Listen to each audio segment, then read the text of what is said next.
Okay, today here in the garage we've got this Ford Explorer again, and we are dealing with the timing tensioner. Basically with this one this is the stock one that I put in there. You shouldn't be able to do that.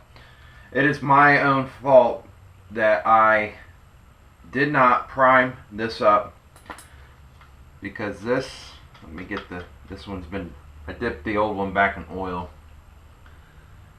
But you should only be able to really just get a little bit of that right there. That one's kind of primed up alright. But basically you will take this timing tensioner, you will dip it in oil. It doesn't really matter what kind of oil, but let me just show you a little something. I went up to just the Dollar General, quickest place I could go without having to go to the auto parts store. I went to go buy the cheapest oil. It was $2.75. One thing I recommend is whenever you buy any oil, that you look for the little, the little circle certification thing there. The Dollar General oil is not certified, so I wouldn't recommend putting that into your car. But basically, we need to get this primed up, so that's what this video is going to cover, is priming up your timing tensioners that are of this style. So here's basically what I've done. I've taken a cup and poured that oil in there. And then basically the only thing you gotta really do is I'm gonna pour a little more in here, is just start priming it. You'll start sucking the oil into it. There, it's starting to get hard.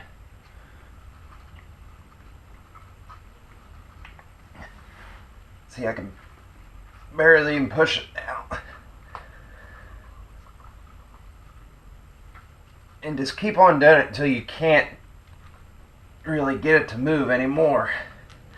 And then this thing is primed, ready to go back in the vehicle. Because that's what was wrong with this. This was making clicking noises, because basically it was only running off of the tension of the spring inside of the tensioner. That spring, yep, it's almost all out. That spring is only good for cold starts.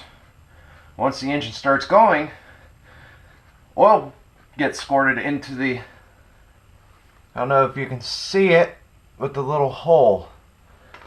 And then, bam, it's back up and, primed and ready to go, blah, blah, blah. But basically, man, this tensioner don't move now. See, it barely just moves. So this sucker is primed and ready to go.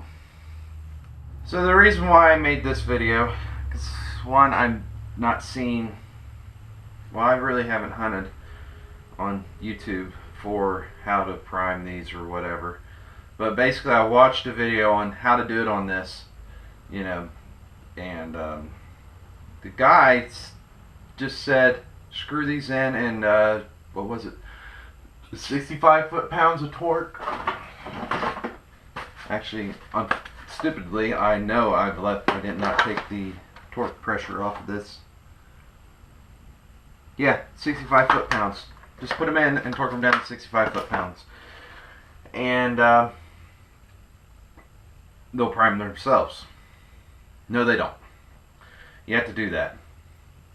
That sucker will not move. This is the stock one, and it barely moves.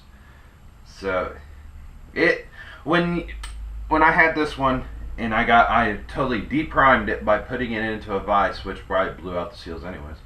But when I got it deprimed, you could feel some chunkiness in it, and this one's a lot smoother. So we'll go ahead and we'll throw this one back into this vehicle and ship it back off to the customer, and he will be happy because his vehicle will now be quiet. Because you can hear the timing chain slap around in there, which that's not a good thing. So I hope this video helps you out. That's how you time your tensioners that are hydraulic and would just kind of look like, in general, this kind. This also applies to like the Pontiac G6. I got video on it, I just haven't done it. So, but that's how you will to prime these up. That's how I did it. And stick the thing right down in. Make sure you submerge the little hole in the oil and just pump, pump, pump away. And the next thing you know, they prime up and they're good to go. So, like always, comment, rate, subscribe. Hit that like button because I like that kind. And yeah, so the video is what it is, and I will catch you all on the flip side. So later on.